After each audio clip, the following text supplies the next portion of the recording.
Hi there, and welcome to the Positive Talk Podcast. Your hosts, Julie and Chuck, are pretty excited about Season 4 and encourage you to settle in.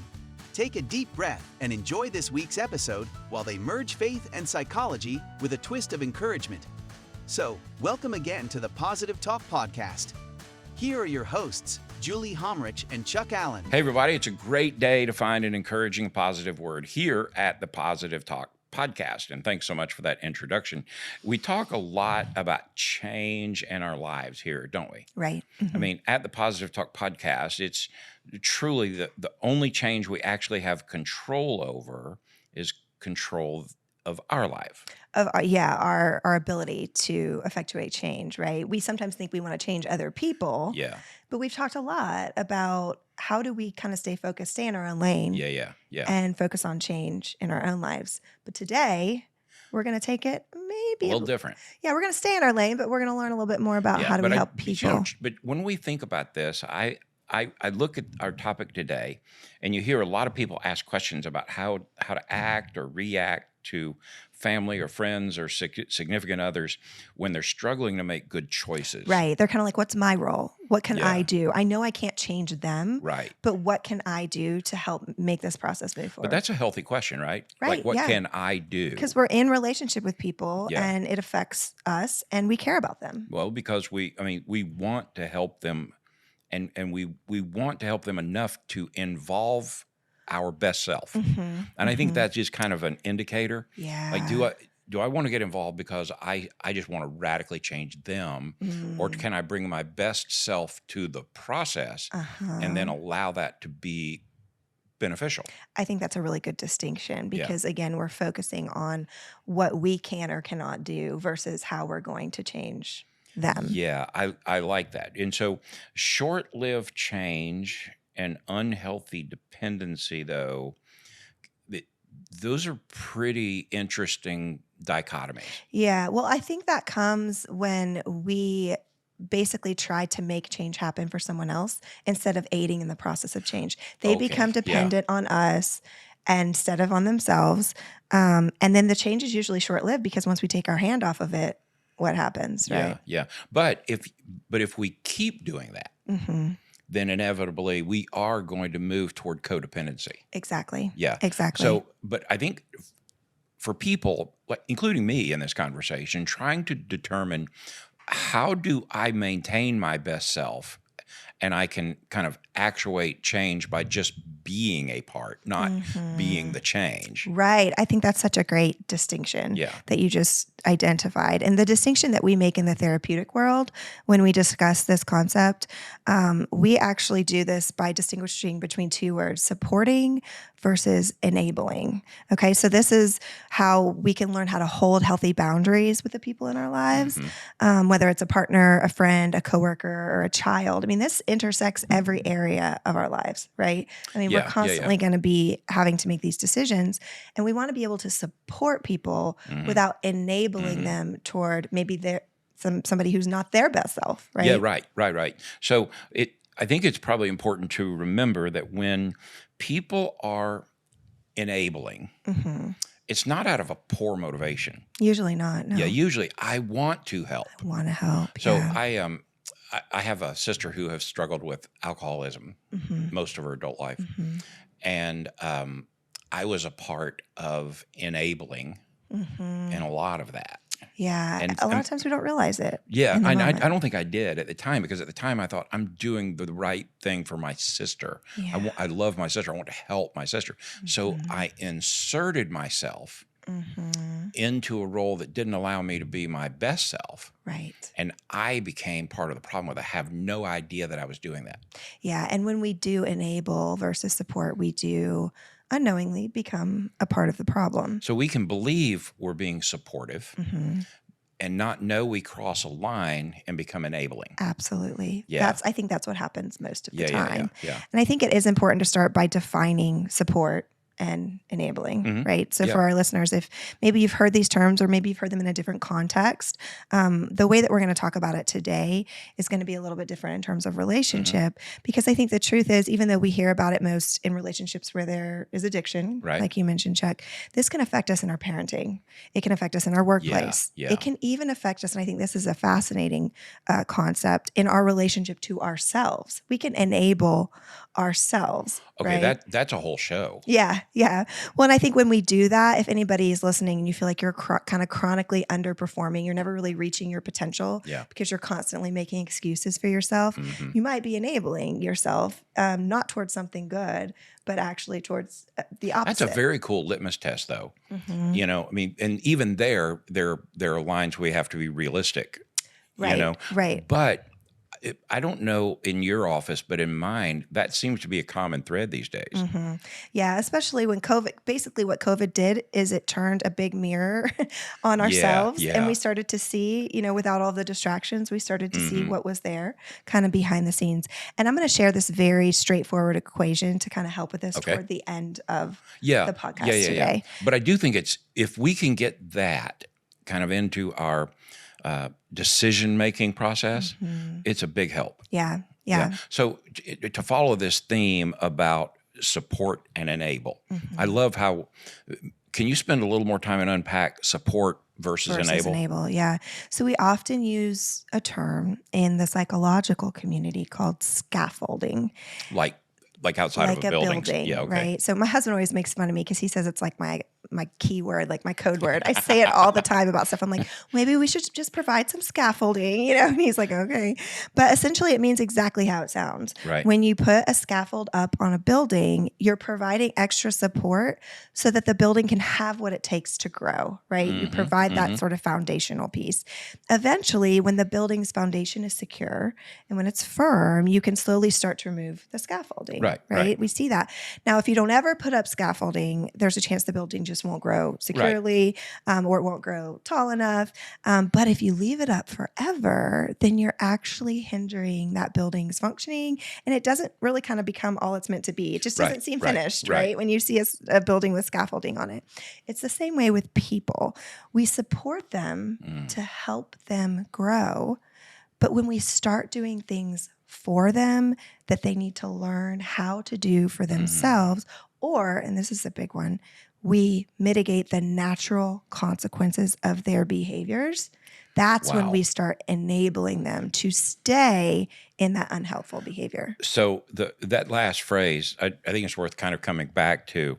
When we mitigate the natural consequences of their behaviors, then we're enabling them to stay in an unhealthy behavior. This is because this is the very essence of trying to figure out, am I still helping? Right. So we were in Rome not long ago, and they so many of those old buildings are constantly being refurbished. And when you started talking about scaffolding, so they have these scaffolds in Rome, and to keep the tourist not looking like it's not everything a mess, Yeah, in progress. They wrap the scaffolding in what looks like fake building. Oh, wow. Right? That's interesting. Yeah. So when you were talking about scaffolding, I thought to myself, how tempting would it be to leave the scaffolding there and leave the pretty facade, and let the building kind of rot and collapse because it's just from the look. And that is exactly what this will do. Yeah. And I think that's such an interesting and a cool analogy, because we do that with the people in our lives, right? We're like, oh, I don't want people to really know how bad they're struggling, or I don't want people to think I'm not a good parent or a good spouse or a good employee. So we wrap it. Right? And we're like, okay, let's make this look pretty on the outside. Like church is a perfect example of that. You would come to church, how are you doing? I'm great. Right. But what they want to say is, I'm falling apart. Could somebody pray with me? Yeah. Yeah. So I think if we want to break it down to maybe some examples. Yeah, that'd be, maybe if you could unpack just a few pictures of what this looks like. So I think of this a lot, being a therapist, in terms of mental health struggles. Okay. So obviously if somebody comes to you and they're struggling with depression or anxiety, or even just transitions in their life, you want to support them. Yeah, of course. Right. So supporting someone might look like, if you have the resources, helping them pay for counseling, if they're showing motivation, right? If they're going to their appointments, if they're taking it seriously. Yeah. Now, this can easily move into enabling if maybe they're not really ready for it themselves, Yeah. and we just want it so badly for them Yeah. that we are just like throwing money toward it, right? But they're not taking it seriously. They're not going to appointments. Maybe they're I see that canceling. like where a sibling wants so badly to help somebody, they Yeah. drag them to a counseling session in my office, Mhm. and you can tell the only one really into it is the sibling, Exactly. and you realize I can't really help that person. They're not ready to They're be not helped. ready. And I think Yeah. that's a key point. Yeah, it's one of your favorite phrases yet. Yet. Yes. Yeah. That's another catchphrase of mine. Yeah. It's like, okay, you're just not there yet. Yeah, Right? but that's become a really healthy tool in my arsenal to help with people. Just like, hey, but you're just not there yet. Yeah, because I think people want to put things in a black or white box. Yeah, And if they say yeah. if they don't want help now, then they're Yeah. just hopeless and I need to give up.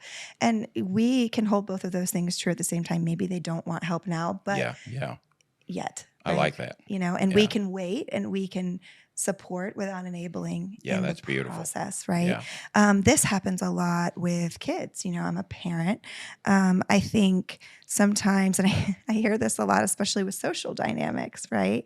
So if you have a child who's struggling with their friendships, Mhm. supporting them might be taking time out of your evening, even when it's busy and things are hard, to sit with them and just educate them on social dynamics, right? Like sometimes they just don't know. Right. They're learning. Now, enabling might look a little bit different. Enabling looks like, oh, little Johnny, like you never do anything wrong. Right, And it's right, just right. Bobby's fault. Yeah. And you know what I mean? Like blaming, right? When you Yeah. blame a lot, you're moving more toward enabling. But that's easier. It is easier because it doesn't take taking time out of your schedule, Right. sitting down. You can stay on your iPad Uh-huh. and blame little Johnny's buddies all all day long. All right? day long. But to put this down, sit on the floor and talk about it. Yeah. Now that's supportive. Exactly. Yeah. Exactly. This happens in work environments too. Oh, of course. So yeah. if you've ever had that coworker and they just expect you to drop everything when they Yeah. have an emergency, Yeah. but everything's an emergency, That's right. That kind of thing. Always. So supporting a coworker, not enabling them. Mhm. Supporting may look like, okay, helping them with a project when Right. they ask if you have time, right? Now, enabling might look a little bit different. Maybe it becomes a pattern. Yeah. And you're constantly picking up after their loose ends, even after you've talked to them about Mhm. it and you're Mhm. like, okay, I can't do this, or you've set a boundary and they're just continuing to place things on you. In my early days, I was such an enabler Mhm. because I got such a dopamine hit of being the fixer. Being a helper. Yeah. So many people do that. Yeah. And that's why we stay in these patterns, right? So if somebody comes into my office and there's the addict to whatever it Yeah. might be, Yeah. and then there's the enabler, Mhm. well, the enabler is continuing in this pattern because they're gaining something from it. Exactly. Right? That's what was me. Yeah. It was like, I fixed I'm it. the hero. Yeah, Yeah. I can do this. And so that's when we untangle this. We have to take a look at both sides. We take a Yeah. look at the person who is getting the enabling, Mhm. and we also take a look at the person who is giving the enabling. I think this is so powerful Mhm. to see this. We define it in our office as, and this. I hope this is helpful. When you have to work around someone Mhm. consistently, Yeah, rather than talking with that person personally, right. you are part of and maybe the problem. Yeah. Yeah. Well, and sometimes people say, well, I don't want to hurt their feelings, or they're really struggling with things. And we're going to talk more in this podcast about what to do Yeah. if you feel those things. Absolutely. Right. Because I Absolutely. think that's a very common thing. Another area of support versus enabling, which is really important to discuss, is just the concept of keeping lies, Yeah. keeping secrets. Yeah. Supporting someone means at times bringing the truth to light Absolutely. in a situation where the lies are protecting someone's addiction or their dysfunctional behavior. You're not protecting them Right. by keeping these things in the dark. You're protecting their addiction. Yeah. And you're protecting their dysfunctional behavior. That's not helpful, right? But enabling, is keeping those secrets to avoid them feeling the weight Yeah. of Yeah. their natural consequences. Okay. The theme here Uh-huh. is really powerful. So I want to make sure we kind of want to put a period right here. add some parentheses, and put it emboldened, like for it. our listeners, that when the theme that we're seeing is that allowing natural consequences is a way to support versus enable, even if it doesn't feel supportive at the moment. Yes. Ooh. And that's why this is so hard, because when we see someone struggling, we want to alleviate their struggle, right? We set these boundaries, and we want to set boundaries, but it's hard because we think, okay, well, I don't want them to experience pain. And even though it's the most loving thing to do to set a boundary in those moments, it doesn't always feel loving in the moment. Yeah, that's right. That's right. Because then that person is feeling pain. And we want our loved ones to avoid pain. So sometimes we enable unhealthy behavior. But here's the kicker. Sometimes pain is what's needed to provoke change. Which, by the way, is biblical. Part of what Jesus never promised was this is going to be a piece cake. Right. I mean, the opposite is true. Yeah. Like we are living on a place where the scriptures say, it rains on the righteous and the unrighteous, means crap happens to all of us. Right. My son says, actually, Mom, I think the world is fair because it's unfair to everyone, and that's fair. That is so bright that I don't even want to try to tackle it. But how cool is that, though, right? Yeah, it's true. To be able to see that, though, 10. if we could all wrap our head around that one thought, it is true. Yeah. It is a radically fair world because it's unfair to everybody. Yeah. But when I think about that, I am reminded that this sense that we don't always feel like it at the time means you can't always trust your feelings. Yeah. Well, especially because a lot of times in these sort of codependent relationships, like you said earlier, you are relying on a feeling of being wanted, of being needed, of being the hero. And that is quite literally fueling and feeding the dysfunctional behavior. So at the end of the day, then, we're back to another common theme that we find on this Positive Talk podcast on the regular is the fact that much of this is grounded in fear. Yeah. Right? Yeah. So if it sounds like fear, and that's what's helping us enable at times, it comes in the sense of like fear of rejection. Yeah. From the person that you're setting a boundary with, for sure. Because sometimes not tackling something takes a lot more courage than getting involved in. Most of the time. Yeah. What if it's like fear of pain or discomfort? We neither want to feel that, and most of us don't want to assign that.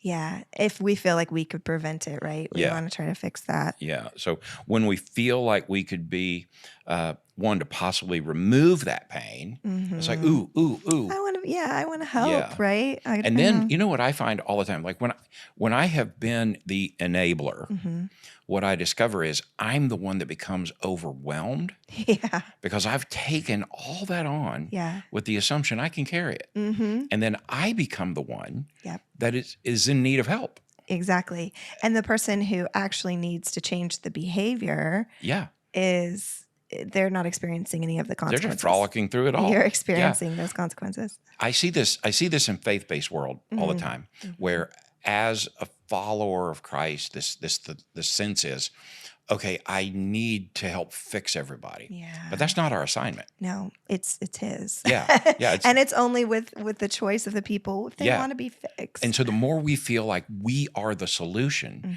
the bigger the mess is. Right. Like my dad had a great saying. He would say, son, the fastest way out of a hole is stop digging. Yeah.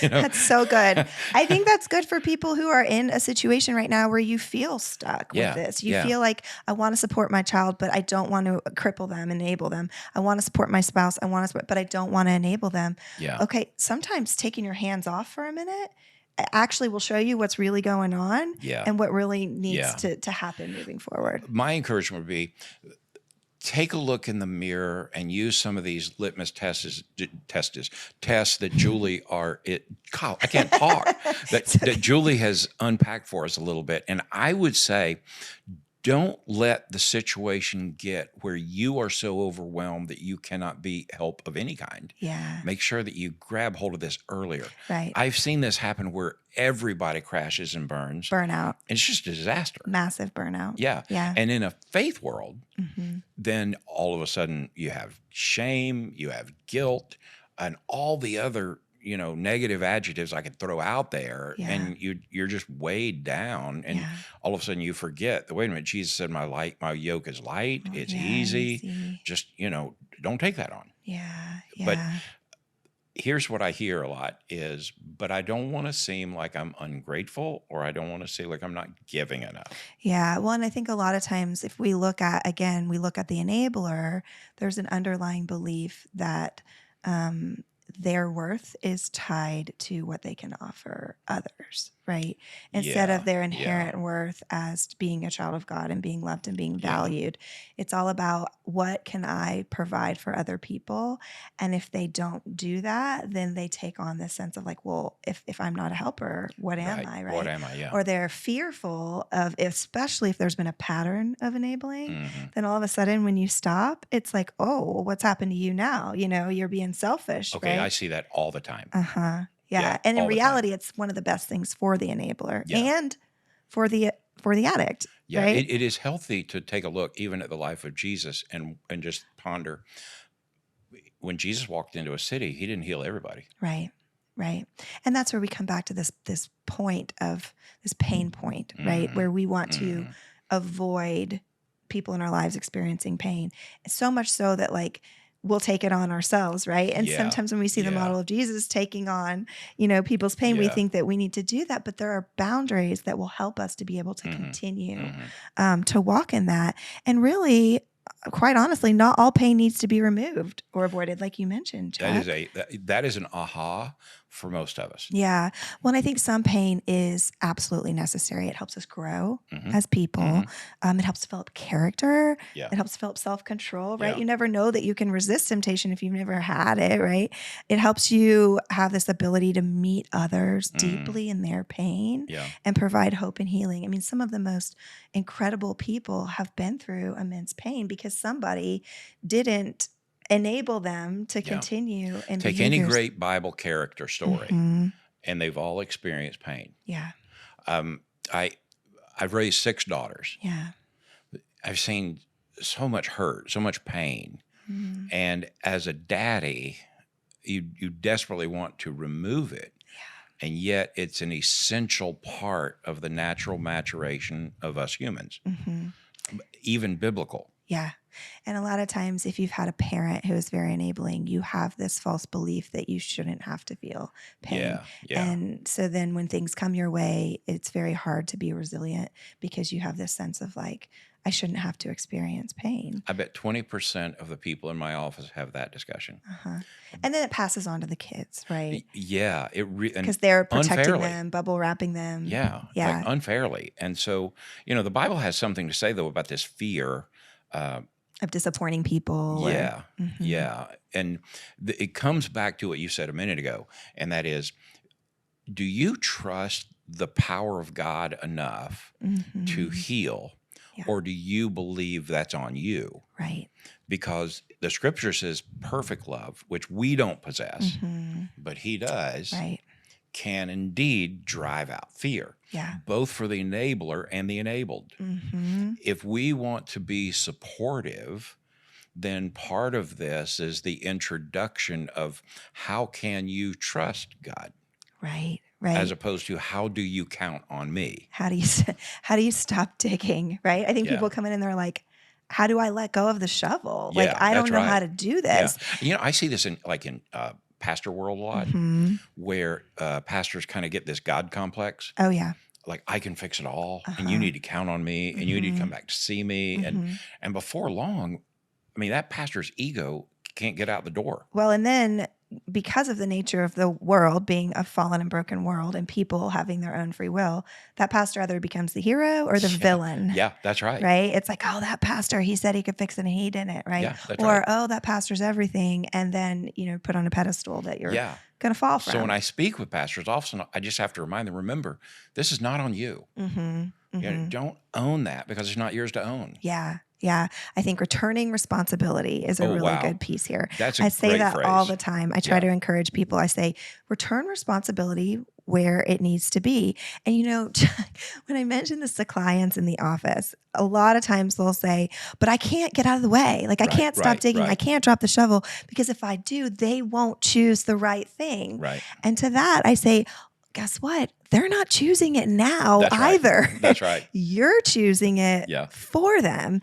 And we'll never know if they're actually going to rise to the occasion this time and choose it on their own if you keep choosing it for them. Like if you keep carrying a toddler, never let them on the floor. They're not going to learn how to walk. They're never going to walk. Yeah, they're not. And I see this a lot in parents of anxious kiddos. Because, again, anxiety sometimes is genetic, but it's also environmental. And these parents, they see their child as anxious, and they will want to remove any possibility of their child feeling anxious. But that actually perpetuates the anxiety because then they teach their child to be afraid of their own anxiety instead of actually helping the child just recognize that, okay, even if you feel anxious about things, you can handle it. You can pray. There's things you can do, increasing that awareness and that ability to move through it versus fearing it. I got a call like that this week. Young lady who very similar to what you just described. And she said, but I just need a safe place. I just need a safe voice. So I did what I do with almost all of those situations here in Georgia. And I said, well, go to clearpathcounseling.org, and there's this assessment there. And she had this, you could almost feel it, through the cell phone call, that it was like, and then, the question was, does my mom have to know? Wow. But this young lady's 21. Wow. But does my mom have to know? Yeah. So you think about it and you think, okay, wait a minute, there's something broken here. Right. And usually that probably started from a very well-intentioned place of her mom. Absolutely. Trying to support her child. And then it's turned into enabling the child doesn't grow unless they're given the opportunity. Because there's absolutely no question mom loves her. Sure. Right? Yeah. But that's, you talk about a telltale sign. Like, do I want one of my girls to call one of your therapists and say, but does my dad have to know? Yeah. I mean, that's, you just think about that. No. Developmentally, there's a little bit of stunted. Yeah. I look at that and I really want the thought of parenting in this, I think is a big deal. It really is, because I think we think of it as addiction and, those kind of things, and we sort of silo it. But as a parent, it is one of our most primary responsibilities, I believe, to support versus enable our children. Absolutely. And especially in this generation where we tend to pendulate between, bubble wrapping them versus not giving them any sort of support or validation. And I think there is that balance. Here's a common one that I see these days that we are so off our notes now. It doesn't matter. But here's a common one I see these days, and it's in young daddies who want their sons to be super athletic. You know what I mean? And you look at that little boy and you think there is nothing athletic about that little boy. And yet the dad's dragging him off to get trained and equipped, and this poor kid is miserable. And so I really do. I see this a lot. Yeah. And I often will say to a dad, have you ever thought this kid might want to play the saxophone? Yeah. And a dad will look at me like, you idiot. Right. You know what I mean? How could you take away my dreams for him? Yeah, exactly. But you talk about enabling. But that enabling comes back with a pain point that you don't want to pay. Yeah. Yeah. And a lot of times we do enable people because of our own insecurities, right? We're afraid that they're going to leave, or that if we don't, rescue them, that they're not going to find value in us. And, that's the same thing with those dads, right? It's like there's something in them that feels like they're getting their identity from their child. Yeah. And so that's why it's very hard to let go. I bet you see this a lot, where I hear it some, but I bet it's more in like a therapist's office than in a pastor's office, where the answer is, yeah, but, and there's always an excuse. Excuse, yeah. So excuses are a common form of enabling, making excuses for someone else. Yeah. We even enable ourselves when we make excuses for us. So an example of this would be like your spouse snaps at you repeatedly and you're just like, oh, well, they just had a hard day at work, right? Right. Or your child speaks disrespectfully to you and you say, oh, well, they're just 9. They're learning how to be respectful, or they've had a hard day at school or whatever. And it's really, really important to validate people's life experiences, right? That's a piece 100%. Of this. That's how we show empathy. That's how we show grace. That's a good, important first step. However, we start enabling others when we stop there. Okay. So yeah, that's a great distinction. You can say, yeah, they had a really hard week at work, but don't stop there. Right. You can add the word and then finish your statement with maybe how a boundary could be helpful to them. So this could look like, okay, they had a really hard week at work. And by telling them how their actions affect me, I'm actually helping them grow in their ability to handle stress without hurting others, right? So the kid, right? Yeah, they are learning how to be respectful. They're young, it's a process. And by asking them to write an apology letter, they're learning how to take responsibility. Yeah, this is how they will grow into that person.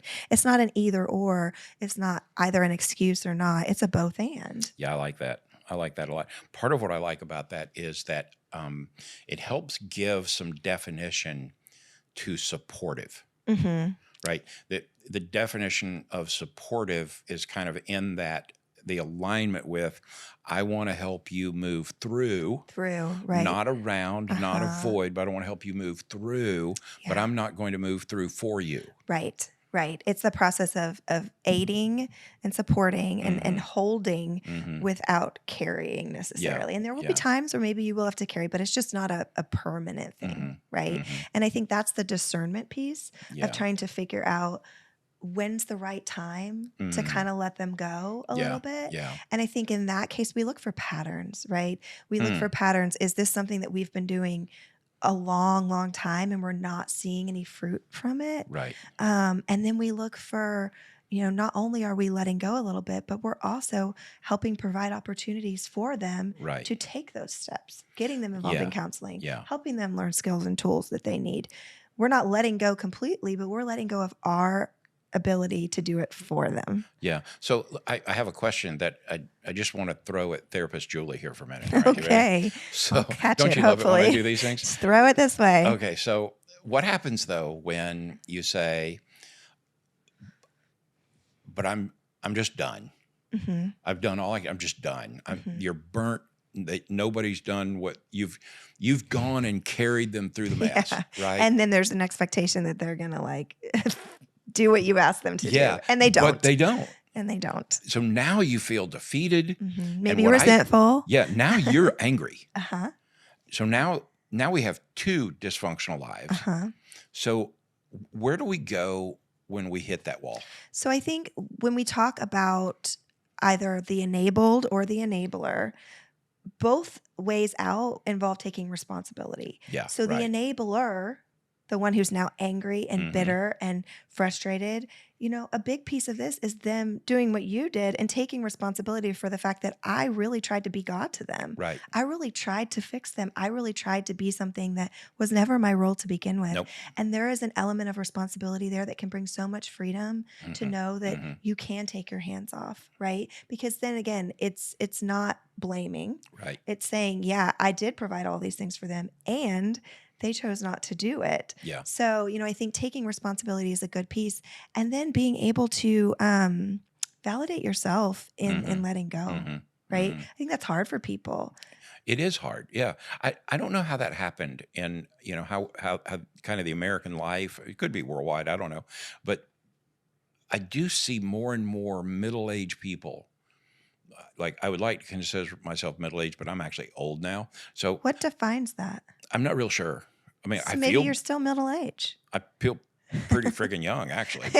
But so it's what's on the inside that counts, Chuck. Thank you, Julie. That was really nice. So looking at all this, I think to myself, validation is where you have to start. Yeah. So let's go back to that equation you promised earlier in the show, because I think this is the key. Yeah. So we're going to start with supporting yourself. Okay. Right, So if you're that person that's like, I always make these goals and I always try to make change, and January 1st comes along and then it's January 10th and it's all over. Right. And you're just like, why do I keep enabling myself to not be my best self? Right. So the equation that I promised at the beginning of the episode can be used for ourselves or for others. Okay. So it starts with validation, check, but it doesn't end there. So the formula is validation. Right.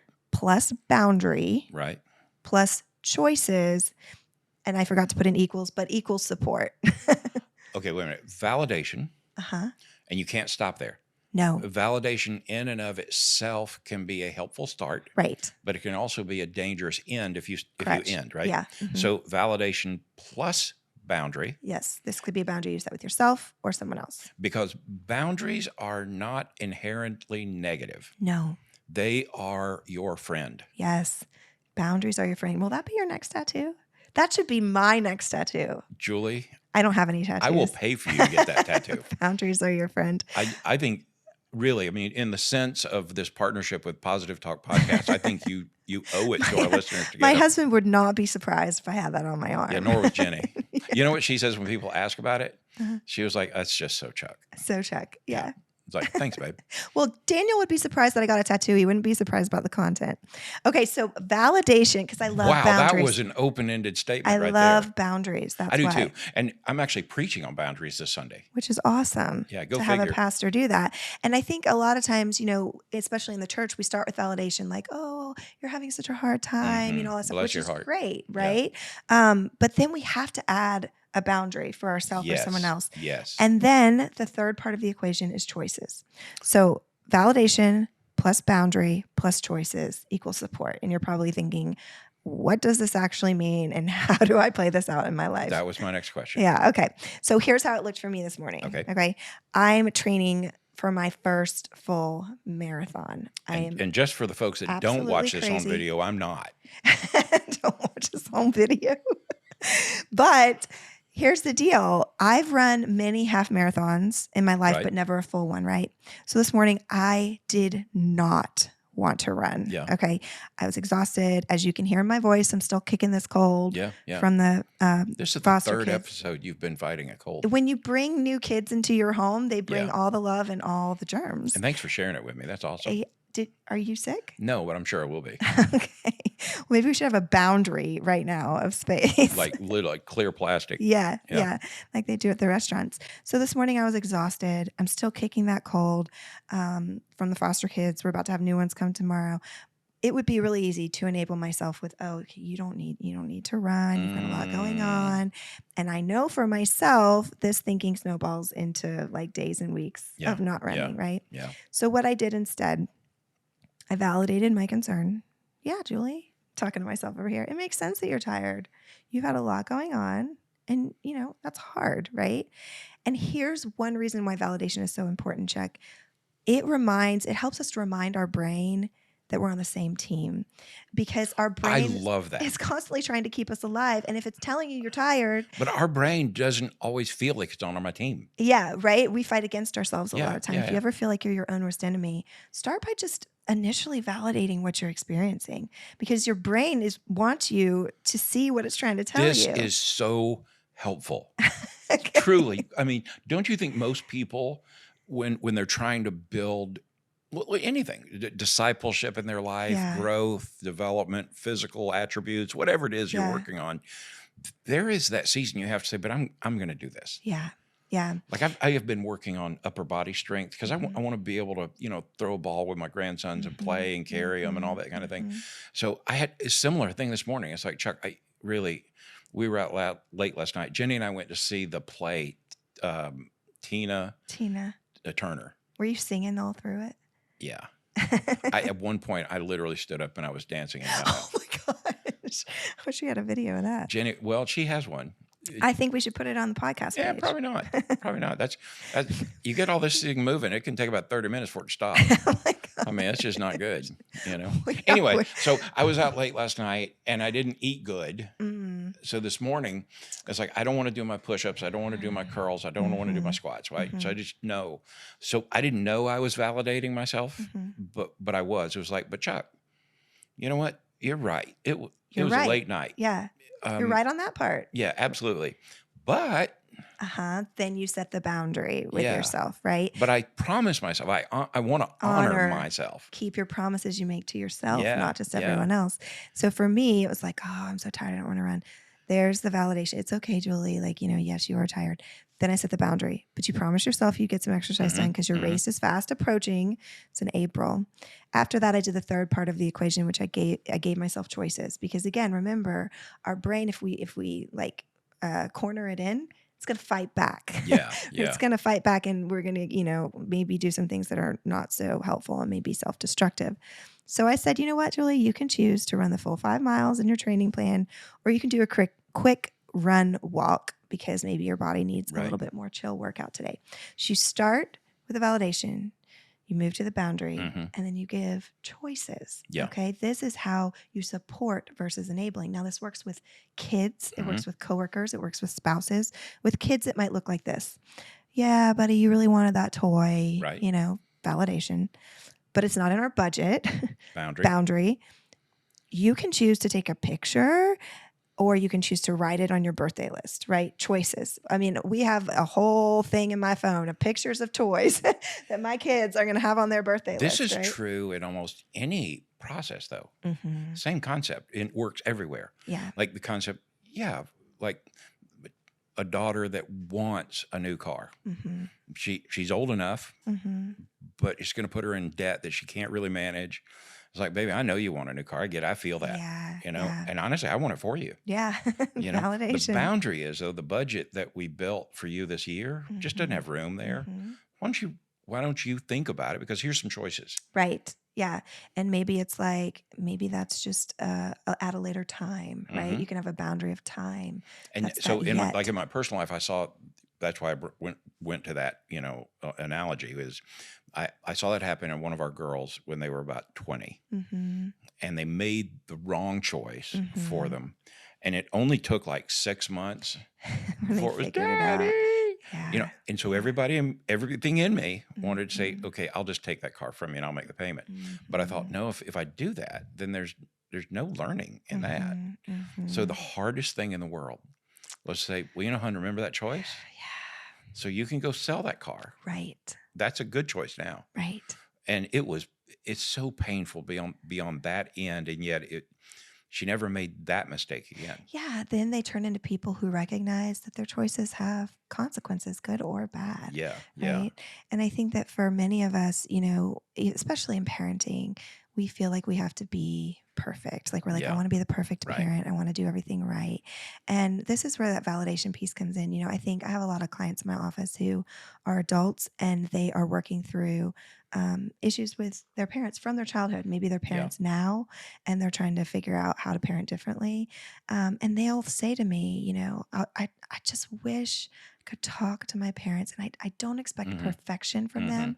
I just wish they would say, I get it. Like I get it. I'm validating that what you experienced was real. Maybe we can have this conversation in regard to just marriage in a conversation soon, because this equation, I'm just sitting here thinking about this. Yeah. This equation helps when you're in a situation where somebody has a natural defensiveness to what you say. Yeah. Even though what you might be saying is, like, to use your term, is a benign statement. So if you can Neutral. Validate, if you can honor a boundary, if you can put choices in front, then you have a collaborative effort that is supportive. Yes. Right. Collaborative, I think, is a really good word. Yeah. Here.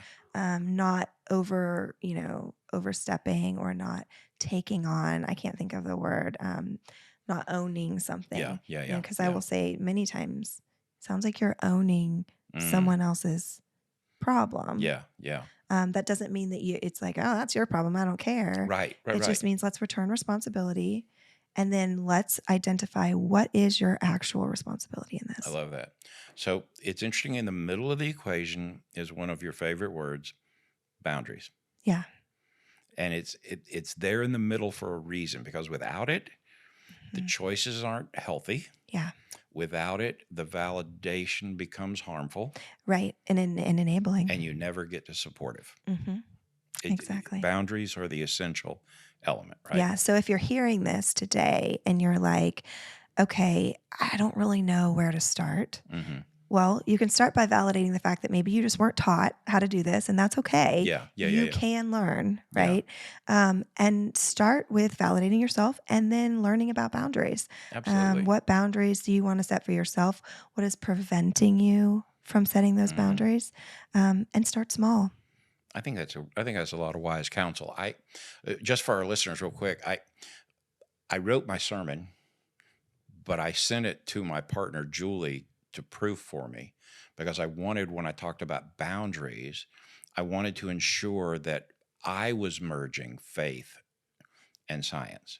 I was like doing a happy dance when I read your sermon. I was like, this is going out to church. Yeah. This is awesome. But it is such a biblical principle. It is a biblical principle. So thank you guys for joining us on another episode here of the Positive Talk Podcast. As always, Julie, you just brought the good stuff today, and I thank you. I'm glad.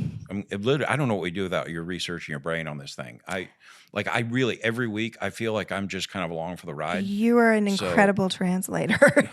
You take it and you make it so that people can understand it. Well, I tell Julie this privately, y'all, that I have grown so much as a pastor, as a leader, as a dad, as a husband, learning from all of the conversation we have. Mm-hmm. I hope that's true for our listeners, because I get the benefit of it, and I'm just so grateful for it. So thank you. Remember, you can always join us as we merge faith and psychology, and you can listen to seasons 1, 2, 3, and now 4 on our website, which is positivetalkpodcast.com. You can always join us on social media at Instagram or Facebook, and you can watch this where it happens unedited in the studio, because Julie loves it when she's on camera. I hate it.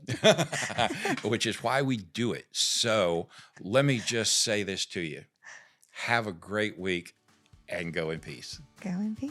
She did it. Thank you for joining the conversation on this week's Positive Talk Podcast. You can always find seasons 1 through 3 on our website at positivetalkpodcast.com.